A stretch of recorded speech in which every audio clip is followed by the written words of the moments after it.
All right, let me ask you a question. Do y'all think 35 is on? It depends on your energy. I mean, It's definitely like the energy. Like if you're an old kind of person, or like you're giving that old energy, you know what I mean? They're like, oh, you're doing. I mean, I know some 25-year-olds. They try to call them home. You chilling?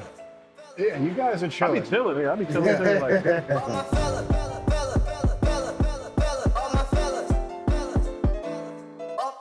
I'm glad we're actually having this interview and sitting down together after having seen the whole set and experienced that together.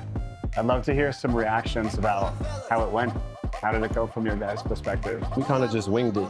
At first, everybody's like, yo, what y'all gonna do? What y'all gonna do? And I was like, man, just wing it. You know what I'm saying? So I think everybody complimented one another. So There's something for like everybody in the set, you know what I mean? Where it's like something weird, maybe something familiar, and then maybe something like unfamiliar too. Like the dynamics between all of our styles, you know, like combating and like working against each other. It was cool, like, because we started doing 2 each, and then I feel like you were like, yo, let's do 1 each. And then, like, I feel like once we started doing 1 each, it flowed, like, really, really well. Because I feel like, for me, like, I play Jersey Club all the time. So I feel like if it was just me and you, we could have just fucked around and played straight Jersey Club, going crazy. But it's nice to have somebody else in the mix that it's like, all right, we're still switching it up. It was a nice dynamic between the three of us. Like, we're all three very different personalities. Yeah. I saw someone was just like in their straight up like just all songs. Oh, yeah. I was like, No, that's all eyebrows. just searching through the entire catalog is nuts. I mean, also sometimes too, you kind of build a set without building it by just like, let's say you build one set for one party, build another set. You could just kind of just go through all those different sets, you know? Yeah, like some sets relate to each other. Like you're like, oh, this party's kind of like this party. I could kind of like maybe go maybe like this. Seattle might be like Brooklyn. You know what I'm saying? Or, I was listening, my favorite moment was like, because when that a girl requested the NFL anthem, and then like out of nowhere I just realized like, oh, we're at 150 now. Because like usually like I'm that person, like when I back to back and people are like, yo, like why you turn it up so crazy? But like this dude just went straight, like we're at 135, and I was like, oh, we're at 150. Like say no more. Like. Give it to me, give it to me.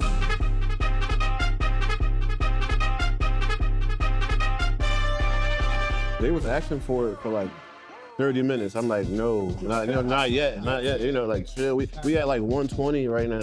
Like, you know. I don't know when that happened. It almost was like a prompt to be like, okay, it's time to switch it up. Instead of being like, okay, like maybe it's time, but it was more of like a. It's like you got like you picked a card out of Monopoly, and it was like, all right, switch to 150 now. I want to, I guess, run the clocks back. Start with you, Ace.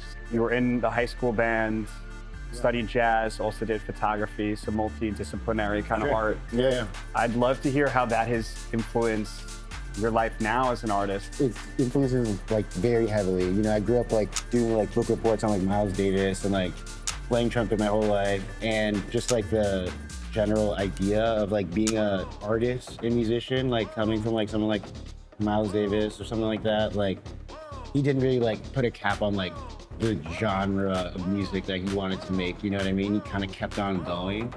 And I feel like that has always been a thing for me of just like trying to be more expansive and just being a little more different, or just expressing yourself in ways that make you feel good. Yeah, make you feel, you know? It's like, yeah, just being true to your emotions instead of like kind of just like doing what's around and what's popular, you know? It's at the end of the day, it's like a form of expression, you know?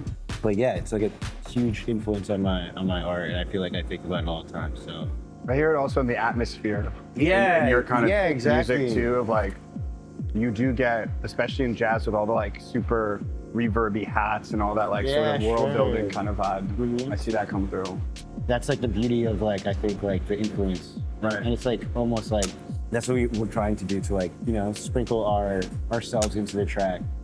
Just being an entity of like, I don't know, I feel like me and Swish and Sliink, we're like creators and make a lot of music all the time. We've gotten like, you know, more notoriety over time. So now it's like just providing and like showing up for the music at this point. I mean, because you gotta think about it. Think about how much music that we don't release that we have just sitting around. Yeah, it's probably sickening. It's probably sickening. It might be your next banger. I'm actually not that type. I'm like, I'd be clearing the vault.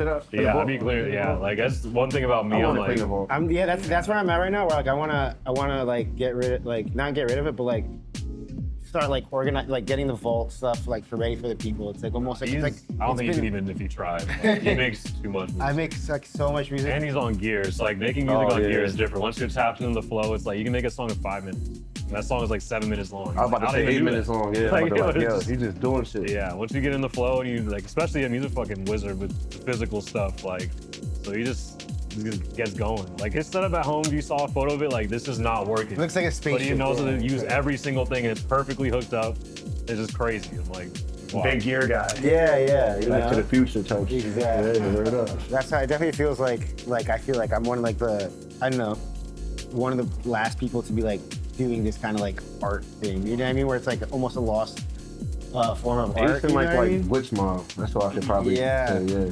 Speaking of early life, come up, Swish. Tell us about Swisha Sweet. They gave me a cease and desist when I was like 20 or 19. I remember my mom called me like freaking out. I thought I was like in trouble, about to get grounded. I was already like years away from like my mom calling me on some like pressing me thing. So when she called me, I could hear in her voice. I was like, yo, what's about to happen? And then she was like, yo, like you got a letter in the mail. And I was like, from who? Because like I'd graduated high school like maybe a few months before that. So I was like, oh, what's about to happen? Like, am I in trouble? And she was like, nah, like this lawyer. Yo, And I was like, open it. My bad. Mom's always opening up people's mail. No, she didn't open it. She didn't open it. Like, 'cause Okay. she saw like from a I forgot where. Like a firm or Yeah, it something? was like Yeah. she knew. Even at that point, it was like I was already playing into it. Like my logo was like the Swisher Sweet logo, and then I had like a cassette out with like it was a Swisher Sweet box that looked like a box of cigars. So they were like, yeah, you can't do that. Something I've also noticed, just kind of diving deeper into, you know, your music in the SoundCloud era and how it's kind of evolved over time. It seems like there's like this kind of balance of like humor and like kind of like fun element, but then also, of course, like the cred and just like the straight up, just like, yo, this is a jam. Like, how do you find that balance? I mean, I'm just fried. Like, Real shit. yeah. I mean, besides that, also like, I mean, I'm just like an internet kid. So I don't know. I think I just grew up in that reality of being on the internet so much. I don't know. I've experienced music from that leading into this era where I feel like there is an element of like engagement with something that's kind of more like funny in a way. One person actually like commented about that was A-Track because I did a Fool's Gold EP, and he was like, yo, I'm excited to see the track titles. And I was like, is that a thing for me? Like, I didn't realize that was like a thing, because I was like, all right, now I'm gonna like making some crazy shit. I just like being as unserious as I can, I guess, sometimes. I feel like we have more leeway in the US though, because especially traveling more outside the US, like people are so serious, bro. Like, I'm like, yo, like I just want to hear some Future right now. Like, but to them, it's like, that's not even like crossing their mind. Like for me, I'm like, yo, like right now, like in the middle of like this techno weird deep dive, and just play some problematic music. That's exactly what I want. So Sliink, walk us through the early years. So my early years, I started in about 2006. I actually was playing basketball and sports first, and then made the pivot into music. And the pivot was easy because I just grew up on good music, you know what I'm saying? Family listening to music, cookouts, and you know, things like that. And then being from Jersey, like Jersey Club, like second nature if you live in Jersey. You know what it is. There's nobody in Jersey that don't know what Jersey Club is, you know. When I was about 19, 20, I just straight went right overseas, you know, so everything kind of happened early for me. Like Rick Owens reaching out saying, y'all want you to put together my show, and I'm like, word. 2013, I started experimenting with more like electronic stuff, and then like went on tour with Flashadamus. And that's why I say Club Has No Limits. They were doing trap music, and I just was putting Jersey chops over trap drums, you know what I'm saying? I feel like you and DJ Rashad have a similar quality of that, to where like y'all are the first people to cross that Yeah. over the pond, especially for like Rashad and Footwork was like working with like Hyperdub and grime people like Code 9 and Nguzu and all them. But Because I remember a lot of Yeah. times too, I started incorporating like halftime stuff in my Jersey songs, and people used to be like, yo, what is you doing, bro? A couple months later, everybody doing yeah, it. Not saying I started it, no, but especially 2010 to like 2015, like every Jersey song had that halftime switch up. Always with the little trap hi-hats, everything. 2014 or 15, I met Skrillex, and then everything just went like, you know what I'm saying? So it's been a good feeling, sure. But that's my start, and you know, still going. Well, Sliink, I want to zero in on a quote. You said there's no limits when it comes to Jersey. What I mean by no limits is, you know, we was just in Newark just doing club music, and then it went crazy. Went all over the world. So, I mean, you don't have to do a straight, people think about Jersey Club as just the kick pattern, but I hear certain chops and certain percussion and different things in many different songs. So that's what I mean by like there's no limit. You know, you got Drake doing it, you got all type of different artists doing it, you know. It's something that came from small cities and now into the world. You know, so it's just no limits. But I feel like we had that like early 2010s. Now we're like re-entering another era because of like the pop, like the Just Wanna Rock by Uzi and all the baby K-pop songs and stuff and all that. stuff. It's like informing a whole new generation. Or even something like, I literally heard someone verbatim say, I want to make a Pink Panther side B. I was like, you mean drum and bass? And they're like, oh, word. I mean, Jersey got hated on a lot by a lot of people. They're like, oh, you think this is gonna be around for this long? I'm like, it's just gonna keep going and going. And I wanna be doing club music when I'm like 90. I don't even care. What's up, 90? What do you think people are missing from what that initial kind of scene and vibe in Newark? Like that's where it all started back in the mid 2000s. Like, what do you think people are missing about that? What should we let them know? We're missing the culture of it. We're missing the culture of it. You know, you can't make it like some type of meme type of music because there's actual people and culture behind the whole situation. So get to know club music a little better. It's crazy because I feel like even now it's like, I guess if you're not really tapped into club music culture, you wouldn't really know, but I feel like that's where you're at now with the people that you're working with in club music, especially like Sliink and everyone else. It's like, they're not necessarily new and up and coming, but it's like, yeah, you're definitely at that even point. for me though, I try to, seeing that, I try to kind of like piece together dealing with the younger guys and kind of usher them in.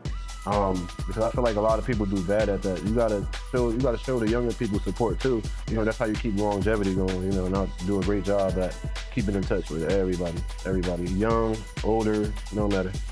Yeah, I think that's like the best part about this whole thing. It's like we're literally like we can all see, you know, like almost like the horizon of like what we have and like what it can like spawn. You know what I mean? And I think we're at like a really nice like preliminary part of like us seeing it, like, you know, go to levels that it can be, like talking about people like Skrillex and stuff that have like this major influence. And I feel like we're at a point where we can like show people that we could do it too, and like, you know, that we're about to be like in the ranks too with our record labels and like, Or, you know. I mean, or you could do it too, but also you could get far by doing what you want. Yeah. You know, staying true to what you do.